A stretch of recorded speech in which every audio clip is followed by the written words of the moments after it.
కాంగ్రెస్ ప్రభుత్వం అమలు చేస్తున్న సంక్షేమ అభివృద్ధి పథకాలతో కాంగ్రెస్ సర్పంచ్ అభ్యర్థులంతా విజయం సాధిస్తారని ఖమ్మం ఎంపీ రామసాయం రఘురామరెడ్డి అన్నారు. ఈ నెల 14న జరగనున్న రెండో విడత పంచాయతీ ఎన్నికల సందర్భంగా కొత్తగూడెం నియోజకవర్గం చుంచుపల్లి మండలంలో ప్రచారం చేశారు. కాంగ్రెస్ అభ్యర్థులను గెలిపించారని ఎంపీ రామసాయం రఘురామరెడ్డి విస్తృత ప్రచారం చేస్తున్నారు.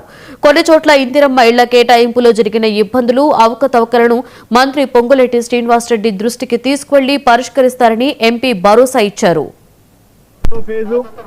మూడో ఫేజ్ లో జరుగుతున్న సర్పంచ్ ఎన్నికల్లో కాంగ్రెస్ బలపరిచిన క్యాండిడేట్ల గురించి మేము కొత్తగూడెం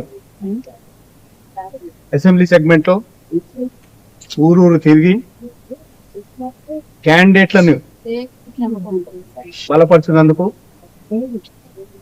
కొన్ని జాగాలలో మీటింగ్లు పెట్టుకుంటున్నాము, కొన్ని జాగాలలో డోర్ టు డోర్ క్యాంపెయిన్ చేస్తున్నాము, అభ్యర్థులను ఇంట్రడ్యూస్ చేసుకుంటా వెళ్తున్నాం అన్నమాట.